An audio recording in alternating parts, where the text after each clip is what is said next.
Assalamu alaikum. Welcome again, students. This is lecture number second of entomology. Today is Wednesday, 8th April 2020. So, I hope कि कल का lecture आप लोगों को समझ आ गया होगा. अगर आपका उसके मुतालिक कोई भी क्वेश्चंस हैं तो वो प्लीज़ आप उसी लेक्चर के जाके कमेंट करें. I will answer them. ठीक है. तो स्टार्ट करते हैं. कल हमने ये पढ़ा था, तो हमारा सब्जेक्ट है इंट्रोडक्शन टू एंटोमोलॉजी. कल हमने कुछ पढ़ा था कि why what we will study in this course. तो इसमें हम मॉर्फोलॉजी ऑफ इंसेक्ट पढ़ेंगे, एनाटॉमी पढ़ेंगे, फिजियोलॉजी ऑफ इंसेक्ट पढ़ेंगे and their impact on man. ठीक है. Then I have discussed that why do we study this course. So I have explain in the previous lecture. First point भी explain कर दिया था, second भी, कि हमारे पास हर मोड ऑफ लाइफ के लिए अडाप्टेड है, हर मोड ऑफ फीडिंग के लिए डिफरेंट करेक्टर्स अडाप्ट किए हैं. और इसमें आपने टेंशन नहीं लेनी, हम ये सारे करेक्टर्स, मोड्स ऑफ फीडिंग के कौन कौन से करेक्टर्स हैं, वो हम आगे जाके डिटेल में स्टडी करेंगे. ठीक है. इसके अलावा हम इसलिए ये सब चीज़ पढ़ा रहा हूँ कि बिकॉज हम ये जो कोर्स पढ़े, इसका मतलब है कि इंसेक्ट्स हमारे लिए बहुत इंपॉर्टेंस रखते हैं. और कोई भी चीज़ हमारे लिए तब इम्पोर्टेंस लगती है कि जब या तो वो हमें कोई बहुत ज़्यादा नुकसान पहुंचा रही हो, या फिर वो हमें फ़ायदा पहुंचा रही हो. और इंसेक्ट्स ऐसी चीज़ें हैं जो हमें नुकसान भी पहुंचाते हैं और फ़ायदा भी पहुंचाते हैं. ठीक है. इसके अलावा जो लास्ट टॉप पॉइंट मैंने एक्सप्लेन किया था, that they can survive in every situation, in all climatic conditions, in all ecosystems and in all जू जियोग्राफिकल रीजन्स. तमाम क्लाइमेटिक कंडीशंस में सर्वाइव करते हैं, चाहे ठंड हो, गर्मी हो, जितने भी इकोसिस्टम है. आप डेजर्ट्स में चले जाएं, आपको इंसेक्ट्स मिलेंगे, फॉरेस्ट में इंसेक्ट्स होंगे. ठीक है. इसी तरह आप दरिया, समंदर, यानी कि जिस कोने में चले जाएं आप दुनिया के, वहां पे आपको इंसेक्ट्स मिलेंगे. ठीक है. आज का जो मैं पॉइंट एक्सप्लेन करना, आज हमारा पॉइंट है कि insects are the most diverse group of living organisms with more than 1 million different species. So we have a total of, I have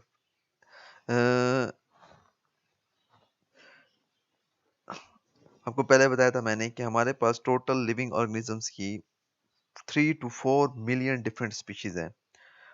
उसमें से अगर आप देखें तो सिर्फ 1 मिलियन सिर्फ इंसेक्ट्स की स्पीशीज है. इसका मतलब है कि बहुत ज्यादा डाइवर्स ग्रुप है. डाइवर्स मीन्स बहुत वेराइटी है. आपने टर्म पढ़ी होगी, मैंने कल के लेक्चर में भी थोड़ा सा एक्सप्लेन किया था कि बायोडाइवर्सिटी. बायोडाइवर्सिटी हम किसे कहते हैं? द वैरायटी ऑफ लाइफ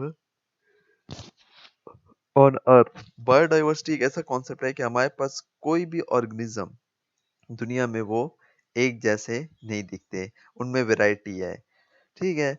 तो हमारे पास इंसेक्ट्स भी इतना ज्यादा डाइवर्स ग्रुप है कि इसकी 1 मिलियन डिफरेंट स्पीशीज है. 1 मिलियन यानी कि 10 lakh different species of insects are present around the world. और ये किसी भी ग्रुप या किसी भी ऑर्डर, हमारे पास इंसेक्ट्स जो है क्लास इंसेक्टा में आते हैं, और दूसरी किसी क्लास में इतना ज्यादा स्पीशीज प्रेजेंट नहीं है. ठीक हो गया. फिफ्थ पॉइंट पे अगर हम चलें, insects are the biggest competitors of the human beings. Competitors कैसे? अ, अगर हम देखें तो जो हमारी फसलें हैं, उन पे कौन अटैक करता है? फसलों पे कौन बीमारियां फैलाते हैं, अटैक होता है? ज्यादातर इंसेक्ट्स खा जाते हैं हमारी फसल. ठीक है. अगर आप फल फ्रूट्स में देखें तो उनमें से कीड़े निकल रहे होते हैं, हमारे फल खराब होते हैं, तो कीड़े भी इंसेक्ट्स हैं. ठीक है. तो हमारे सबसे बड़े कंपिटिटर्स हैं, यानी कि अगर हम एक एवरेज के मुताबिक हर साल अबाउट 30 to 40% ऑफ टोटल जो क्रॉप्स हैं हमारी, ठीक है, और टोटल जो हमारे फ्रूट रिजर्व्स हैं, वो इंसेक्ट्स खा जाते हैं.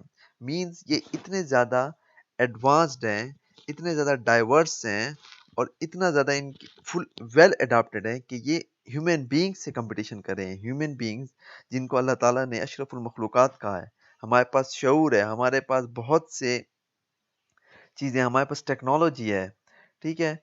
लेकिन फिर भी हम बहुत कुछ करते हैं कि इंसेक्ट्स की पॉपुलेशन को कंट्रोल करें, लेकिन फिर भी इंसेक्ट्स हमसे compete करते हैं, और 30 to 40% ऑफ फूड जो ह्यूमन बीइंग्स को मिलनी चाहिए थी, वो इंसेक्ट्स फीड कर जाते हैं.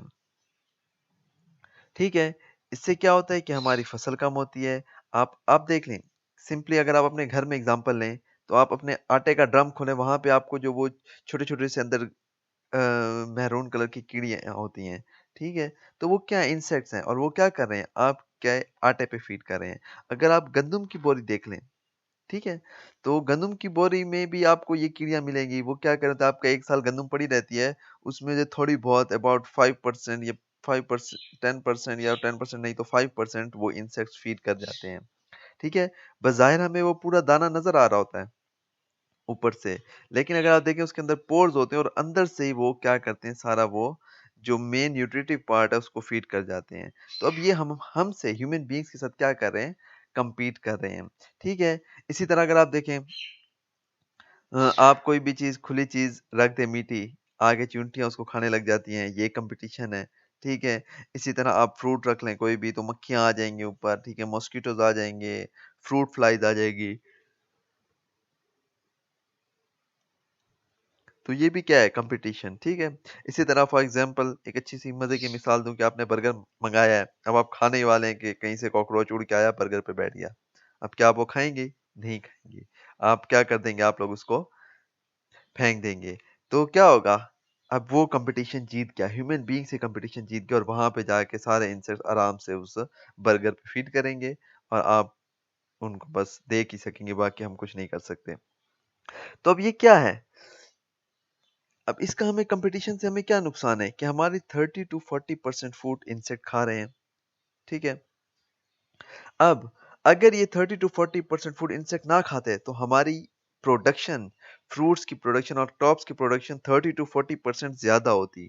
तो ये इकोनॉमिक्स का रूल है कि जब भी कोई चीज़ मार्केट में ज़्यादा होती है, तो उसकी वैल्यू कम हो जाती है। तो हमारे पास क्या होती हैं कि वो फसल डिफरेंट जो हमारे पास वेजिटेबल्स हैं, फ्रूट्स हैं, वो सस्ते मिलते हैं। हमारे पास अगर गंदम बहुत ज़्यादा हो गई है मुल्क में, तो गंदम भी सस्ती मिलेगी, चावल सस्ते मिलेंगे, ठीक है? इससे क्या होगा? गरीबों का फ़ायदा होगा, पॉवर्टी कम होगी, गुर्बत का ख़ात्मा होगा, आहिस्ता-आहिस्ता गुर्बत कम होगी और जब भी किसी मुल्क से गुर्बत की कमी आ रही होती है, तो वो मुल्क क्या कर रहा होता है? डेवलप हो रहा होता है। फाइनेंशियली भी वो मुल्क स्ट्रॉन्ग हो रहा होता है और इकोनॉमिकली भी मुल्क स्ट्रॉन्ग हो रहा होता है। इकोनॉमिकली और फाइनेंशियली किस तरह स्ट्रॉन्ग होता है? लाइक फॉर एग्ज़ाम्पल अभी हम लोग गंदम प्रोड्यूस कर रहे हैं, जो सिर्फ़ हमारे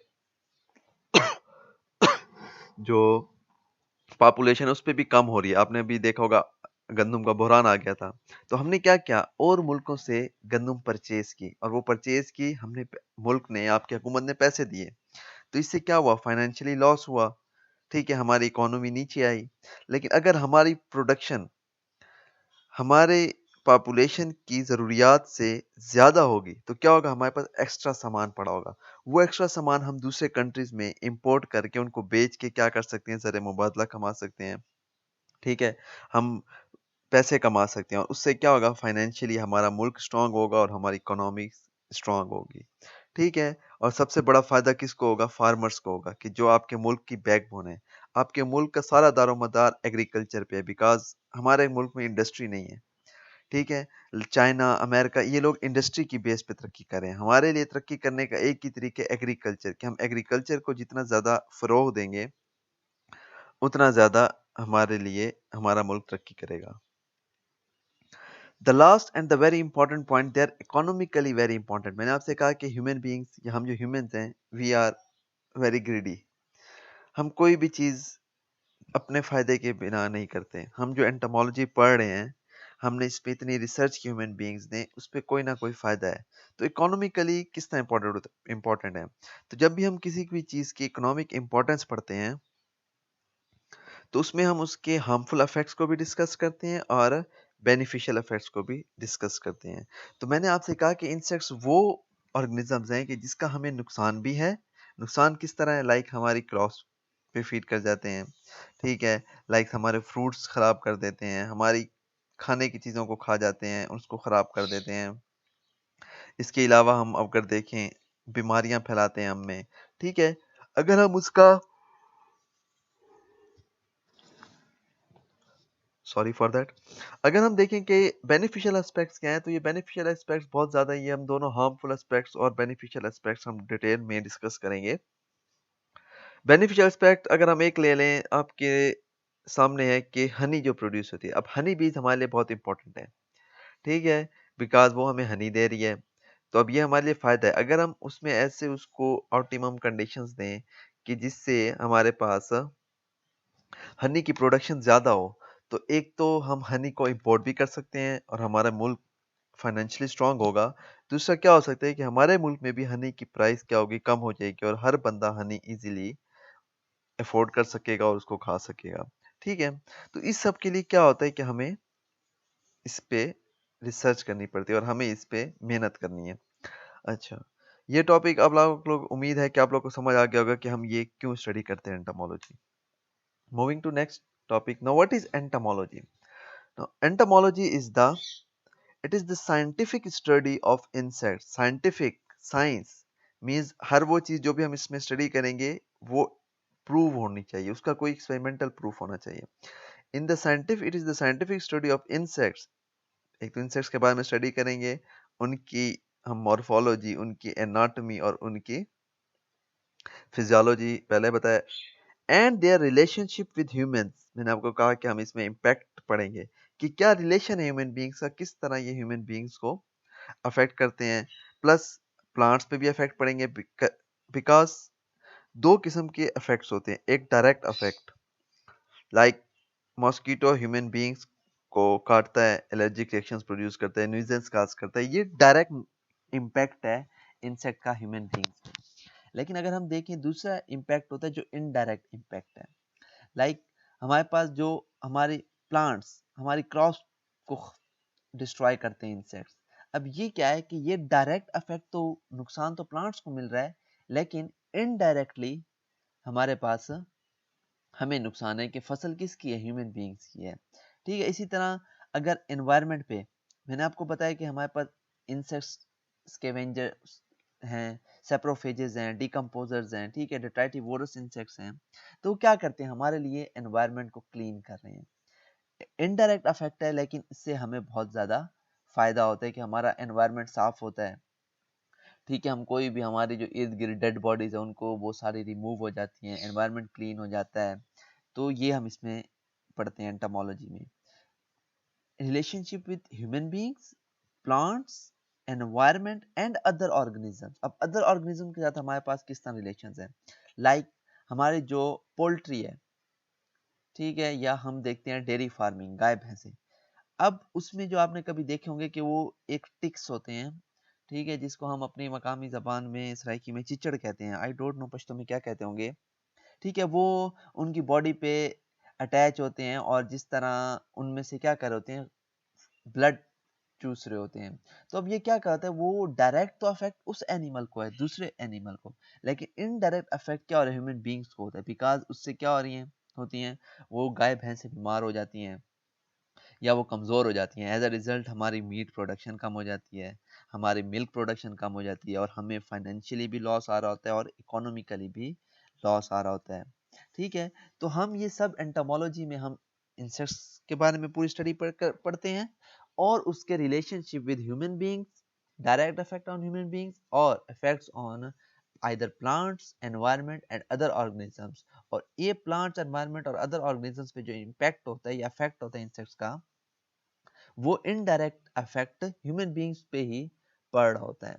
ठीक है, अच्छा, यहाँ पे एक पिक्चर मैंने दी है, ये लेडी बर्ड बीटल है, आपको नज़र आ रहा होगा। ये हमारे पास इकोनॉमिकली बहुत इम्पॉर्टेंट है कि ये हमारे पास, हम इसको बायोलॉजिकल कंट्रोल में यूज़ करते हैं। बायोलॉजिकल कंट्रोल किसे कहते हैं, ये मैं आपको जो है आगे एक्सप्लेन करूंगा कि किस तरह जो है हमारे पास लेडी बर्ड ब्रीडर को बायोलॉजिकल कंट्रोल में यूज़ करते हैं और बायोलॉजिकल कंट्रोल क्या चीज़ है, ये जो अब हम बेनिफिशियल एस्पेक्ट्स ऑफ इंसेक्ट्स पढ़ेंगे। तो बस आपको सिंपली ये बता दूं कि ये, इसको हम लेडी बर्ड बीटल कहते हैं। ठीक है, मूविंग टू नेक्स्ट स्लाइड। अच्छा, जनरल कैरेक्टर्स ऑफ इंसेक्ट्स, हम कौन से ऑर्गेनिज्म को इंसेक्ट कहेंगे। ठीक है, जनरल कैरेक्टर्स क्या हैं इंसेक्ट्स की। द फर्स्ट वन, एटिमोलॉजी पढ़ते हैं पहले पहले। एटिमोलॉजी हम कहते हैं it is a branch of biology के जिसमें हम किसी भी वर्ड की ओरिजिनेशन के बारे में पढ़ते हैं कि ये वर्ड कहाँ से ड्राइव हुआ, कहाँ से आया। सो इंसेक्ट वर्ड की जो एटिमोलॉजी है, it is derived from Latin word insectum, ठीक है, विच मीन्स डिवाइडेड बॉडी। तो चूंकि इंसेक्ट्स की बॉडी डिवाइडेड होती है तो इसलिए इंसेक्टम एक लैटिन वर्ड था जिससे इंग्लिश में इंसेक्ट आया। ठीक है, ये तो हो गई इसकी एटिमोलॉजी। अब जो फर्स्ट कैरेक्टर है, the body of insect is clearly divided into 3 parts. ठीक है, हमने कहा डिवाइडेड बॉडी, इंसेक्टम का मतलब है डिवाइडेड बॉडी, तो आप क्लियरली इंसेक्ट्स की बॉडी को 3 पार्ट्स में डिवाइड कर सकते हो। First one is head, second is thorax and third is abdomen. तो अगर आपको कोई भी इंसेक्ट, सॉरी कोई भी ऑर्गेनिज्म ऐसे नजर आए कि जिसमें उसकी बॉडी 3 डिफरेंट पार्ट्स में डिवाइड हो रही है, हेड, थोरैक्स और एब्डोमेन, तो ये एक इंसेक्ट का कैरेक्टर है। आप अगर हम अपनी बॉडी को देखें तो हमारा क्या है, हेड है, फिर नेक रीजन है और फिर ट्रंक है। ठीक है, और ट्रंक के नीचे फिर हमारे साथ ट्रंक के साथ हमारे लिम्स अटैच हैं, 4 लिम्स अटैच हैं और हाइंड लिम्स अटैच हैं। तो इंसेक्ट्स में नेक नहीं होती, इंसेक्ट्स में हमारे पास हेड होता है, थोरैक्स होता है और एब्डोमेन होता है। ठीक है, तो इंसेक्ट्स में जो हमारे पास थोरैक्स होता है, it is further divided into further 3 segments. एक हमारे पास प्रोथोरैक्स कहलाता है, एक हमारे पास मेसोथोरैक्स और एक हमारे पास मेटाथोरैक्स। ठीक है, so it is further divided into 3 segments.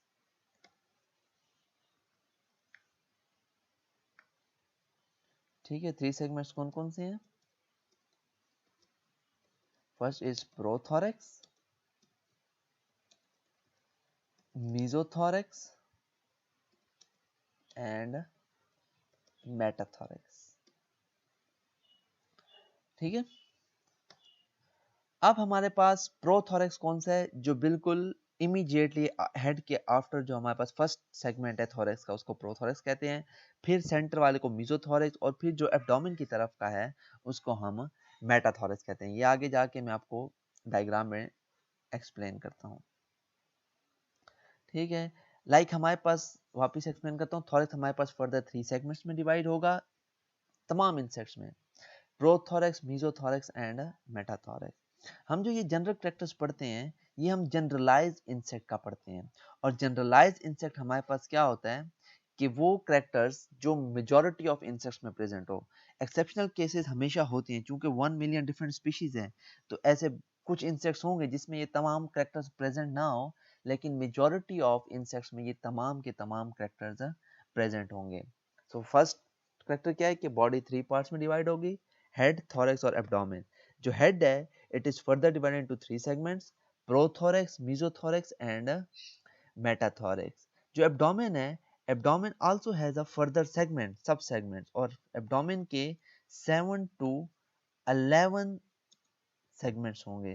So abdomen is divided into 7 to 11 sub segments. कुछ इंसेक्ट्स में 7 होंगे, किसी में एब्डोमेन के 8 सेगमेंटेड एब्डोमेन होगा, किसी में 9, 10 और 11 तक हो सकते हैं। ठीक है, तो ये तो बात हो गई डिविजन्स की। चलिए अगर हम देख लें, मैं अगर आप लोगों को डायग्राम दिखाऊं, ठीक है, इधर देखिए हमारे पास, now this is the first part which is the head of insect. Now from this to this part, this is thorax and it is divided into prothorax, ये फिर हमारे पास मेसोथोरैक्स है एंड दिस इज मेटाथोरैक्स। ये हमारे पास, sorry, ये ऊपर एक इसके एक शेल चला हुआ है, अगर हम इसको हटा के अंदर से देखें तो हमारे पास क्लियरली 3 सेगमेंट्स होंगे। अगर हम एब्डोमेन के सेगमेंट्स देखें तो आप गिने, काउंट करें, 1 2 3 4 5 6 7 और 8। अब यहाँ पे हमारे पास ग्रासहोपर में एब्डोमेन की 8 सेगमेंट्स हैं। So this is head, then thorax and then we have abdomen. तो ये तो फर्स्ट कैरेक्टर हो गया इंसेक्ट का। ठीक है, अच्छा और कौन सा कैरेक्टर, अच्छा जनरलाइज इंसेक्ट, वही मैंने आपसे कहा जनरलाइज इंसेक्ट हम उसे कहते हैं, ऐसा कैरेक्टर्स जो मेजॉरिटी ऑफ इंसेक्ट्स में प्रेजेंट हो। कुछ इंसेक्ट ऐसे होंगे जिसमें ये तमाम कैरेक्टर्स हूबहू इस तरह नहीं होंगे, लेकिन हर ग्रुप में एक्सेप्शनल केसेस होते हैं, बिकॉज वी हैव सेड कि हमारे पास ये बहुत ज़्यादा डाइवर्स ग्रुप है। अच्छा, general, her insect has 3 pairs of legs. हमारे पास जो भी इंसेक्ट होगा उसमें लाजमी 3 पेयर्स ऑफ लेग्स होंगे, मेजॉरिटी ऑफ इंसेक्ट्स में। हर और ये हमारे पास जो लेग्स हैं ये थॉरेक्स के साथ अटैच होती हैं। एक पेयर प्रोथॉरेक्स पे होगा, one pair of leg on mesothorax and one pair of leg on metathorax. So we have three sub segments of thorax और तमाम सब सेगमेंट्स ऑफ थॉरेक्स पे एक एक पेयर लेग्स का प्रेजेंट होता है। वन लेग लेफ्ट साइड पे होती है और दूसरी राइट साइड पे, तो 3 पेयर्स ऑफ लेग्स होती हैं। अगर मैं आपको दिखाऊं आगे, सो देयर इट इज, अगर आप देखें तो हमारे पास ये देखें 1 2 3 और इसी तरह 3 दूसरी तरफ है। तो ये प्रोथॉरेक्स के साथ वन पेयर अटैच होता है। आप देखिए ये हमारे पास डिवीजन है प्रोथॉरेक्स की। उसके बाद ये हमारे पास मीजोथॉरेक्स की डिवीजन है और यहाँ पे हमारे पास ये दूसरा पेयर ऑफ लेग है और ये सारा हमारे पास मेटाथॉरेक्स है, इसके साथ हमारे पास third pair of leg attach है। ठीक है, ये हमारे पास लेग है। ठीक है, ये हमारे पास प्रोथॉरेक्स, मीजोथॉरेक्स और मेटाथॉरेक्स, एक ये लेग है और एक ये लेग है, वन पेयर, ये सेकंड पेयर और ये हमारे पास ये उस तरफ की है, ये इस तरफ की लेग है। तो हमारे पास टोटल 6 लेग्स हैं, 1 2 3 4 5 एंड दिस वन इज 6। अच्छा फिर जाते हैं, तो हमारे पास पहला है कि बॉडी 3 कंपोनेंट्स में डिवाइड होगी, हेड, थॉरैक्स और एब्डोमेन। फिर है हमारे पास thorax is further divided into 3 segments, prothorax, mesothorax और मेटाथॉरैक्स, और एब्डोमेन भी हमारे पास फर्दर 7 to 11 सेगमेंट्स में सब डिवाइड होगा। और जो करेक्ट हमने पढ़ा कि they have 3 pairs of legs, one pair on each thoracic segment, one pair on prothorax, one pair on mesothorax and one pair on metathorax. फिर हमारे पास इंसेक्ट में होते हैं 2 pairs of wings. Generalized insect में या मेजॉरिटी ऑफ इंसेक्ट में हमारे पास 2 पेयर्स ऑफ विंग्स होते हैं और ये जो विंग्स हैं ये भी हमारे पास थॉरैक्स के साथ अटैच होते हैं।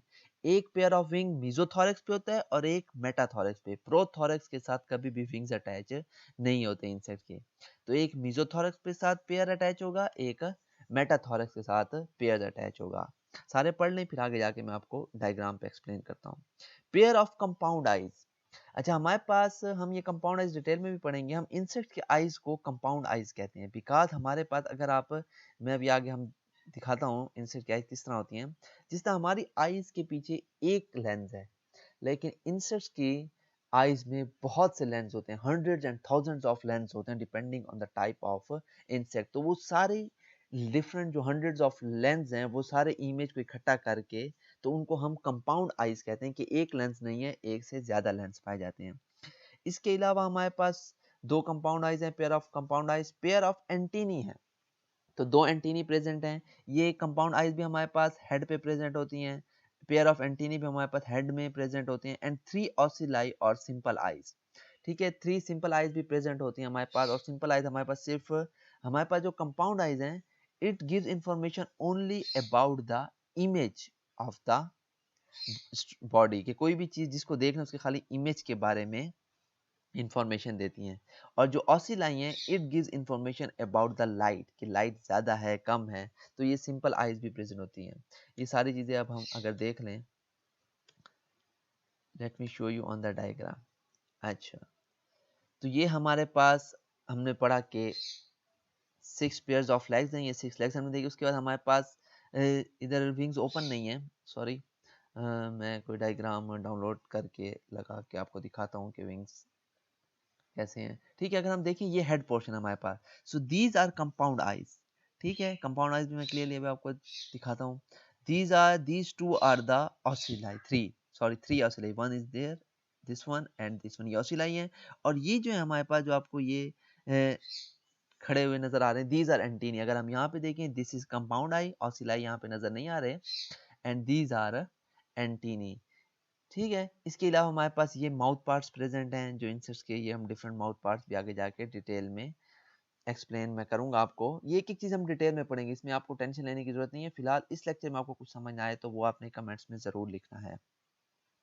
ठीक है, so move back to previous slide. Okay students, अगर हम इधर देखें, यहाँ पे मैंने पिक्चर्स डाली हैं, लाइक अगर आप इसको देखें, these are the compound eyes, आपको ये इधर बॉक्सेस टाइप्स नजर आ रहे हैं ना, ये hundreds and thousands of boxes हैं। ठीक है, इसको हम एक को कहते हैं फेसेट, FACET फेसेट। ठीक है, और ये हर फेसेट के पीछे इसका एक अलग इंडिविजुअल लेंस लगा होता है। तो टोटल हमारे पास ये जितने फेसेट्स हैं उतने ही नीचे लेंस लगे हुए हैं, तो इसलिए हम इसको कंपाउंड आइज कहते हैं कि एक से ज़्यादा लेंस प्रेजेंट है। ठीक है, तो ये कंपाउंड आइज की आपको समझ आ गई। इसके अलावा हमारे पास अगर आप देखें ये विंग्स है हमारे पास, ये जो इंसेक्ट है ये हमारे पास ड्रैगन फ्लाई है, और हमारे पास ये 2 पेयर ऑफ विंग्स मैंने कहा, तो हमारे पास 1 पेयर और 2 पेयर, टोटल 4 विंग्स प्रेजेंट होते हैं इंसेक्ट्स में। और विंग्स कहाँ लगे होते हैं? थोरेसिक सेगमेंट्स के 1 मीजोथोरैक्स पे लगा होगा और 1 मेटाथोरैक्स पे। प्रोथोरैक्स पे हमारे पास कभी भी विंग्स अटैच नहीं होते। ठीक है, तो ये हमारे पास जनरल कैरेक्टर्स ऑफ इंसेक्ट्स हम पढ़ रहे हैं। अच्छा, ये तो हमारे पास हो गए सिंपल आई। उसके बाद है हमारे पास इंसेक्ट्स हैव एक्सोस्केलेटन। हमारे पास स्केलेटन किसे कहते हैं कि कोई भी चीज या that organ of the body which give support to the body, shape to the body, ठीक है, and protection to the body. तो हमारे पास दो किस्म के स्केलेटन होते हैं, एक एंडोस्केलेटन जो ह्यूमन बींग्स में है कि फ्लैश या गोश्त बाहर है, हड्डियां अंदर हैं। लेकिन कुछ ऐसे स्केलेटन होते हैं कुछ ऑर्गेनिजम्स में लाइक इंसेक्ट्स में कि हमारे पास एक्सोस्केलेटन है और ये क्यूटिकल से बना होता है। ठीक है, इसमें क्या होता है उनका फ्लैश वगैरह तमाम इंटरनल ऑर्गन्स अंदर हैं, और स्केलेटन जो आप उनकी बॉडी कभी इंसेक्ट की देखें तो वो बहुत हार्ड होती है, और वो जो हार्ड होती है वो एक्सोस्केलेटन, उनकी बॉडी के बाहर सारा जो आउटसाइड है बॉडी का वो सारा एक्सोस्केलेटन है। सो इंसेक्ट्स में हमारे पास एक्सोस्केलेटन होता है। ठीक है, insects also show phenomena of Metamorphosis. अच्छा, हमारे पास मेटामॉर्फोसिस किसे कहते हैं? मेटामॉर्फोसिस हम कहते हैं कि हमारे पास शेप चेंज करना। किस तरह शेप चेंज करना? डेवलपमेंटल प्रोसेस के थ्रू। लाइक आप देखिए हमारे पास बच्चा होता है, ठीक है, फिर वो क्या करता है, वो जुवेनाइल स्टेज यानी कि बिल्कुल पैदाइशी इन्फेंट होता है, फिर उसके बाद 3-4 साल का होता है, उसकी शेप चेंज होती है, फिर वो लड़कपन में आता है जो जुवेनाइल स्टेज है और उसमें चेंज होती है, फिर एडल्ट बनता है, एडल्ट के बाद वो एजेड होता है। अब ये क्या है, ये जो चेंज ऑफ शेप है from one stage to another, this is known as metamorphosis. तो हमारे पास इंसेक्ट्स में भी मेटामॉर्फोसिस का फिनोमिना प्रेजेंट है। हमारे पास मेटामॉर्फोसिस दो किस्म के होते हैं, एक होलोमेटाबोलेंस और एक हेमीमेटाबोलेंस। ठीक है, अब ये मैं आपको बाद में एक्सप्लेन करता हूँ, पहले हम इस कैरेक्टर पे आ जाएं। दूसरी चीज हमारे पास सेक्सुअल डाइमॉर्फिज्म भी इंसेक्ट में प्रेजेंट है। सेक्सुअल डाइमॉर्फिज्म हम उसे कहते हैं कि in which you can easily differentiate between male individual and female individual. अगर आप मेल और फीमेल इंडिविजुअल को डिफरेंशिएट कर सकते हैं तो इसको हम सेक्सुअल डाइमॉर्फिज्म कहते हैं। ठीक है, तो हमारे पास इंसेक्ट्स में सेक्सुअल डाइमॉर्फिज्म भी प्रेजेंट होता है। लाइक अगर आप देखें, we can easily differentiate between male and female mosquitoes. ठीक है, सबर यहाँ पे मैं आपको दिखाता हूँ। अच्छा, तो अब आप इधर देखें ज़रा, हमारे पास now we can easily differentiate, जो मेल है उसके जो एंटीनी है वो बहुत ज़्यादा बुशी टाइप होते हैं। आप अगर आप आज भी देखें मॉस्किटो आराम से पकड़ लें और उसके हेड के रीजन पे देखें, आपको बहुत ज़्यादा बुशी हेयर लाइक स्ट्रक्चर नज़र आ रहे होंगे, तो वो आपके पास मेल मॉस्किटो होगा। अगर इस तरह एंटीनी है कि उसमें बुशी टाइप ना हो, इसको हम पाइलोस टाइप ऑफ एंटीनी कहते हैं, ये भी हम आगे जाकर डिटेल में पढ़ेंगे। तो ये हम फीमेल और मेल को इजीली डिफरेंशिएट कर सकते हैं, इसलिए हमारे पास डिफरेंट इंसेक्ट्स में हम डिफरेंट कैरेक्टर्स के थ्रू मेल और फीमेल को डिफरेंशिएट करते हैं। ठीक है, हमारे पास लास्ट कैरेक्टर जो है, दे रिप्रोड्यूस बोथ सेक्सुअली। हमारे पास इंसेक्ट सेक्सुअली भी रिप्रोड्यूस करते हैं। सेक्सुअल रिप्रोडक्शन आपको पता होगा कि by fusion of gametes, male और फीमेल गैमीट प्रोड्यूस करते हैं इंसेक्ट्स और उसके थ्रू रिप्रोडक्शन होती है। और एसेक्सुअली भी हमारे पास इंसेक्ट रिप्रोड्यूस करते हैं, लाइक पार्थिनोजेनेसिस।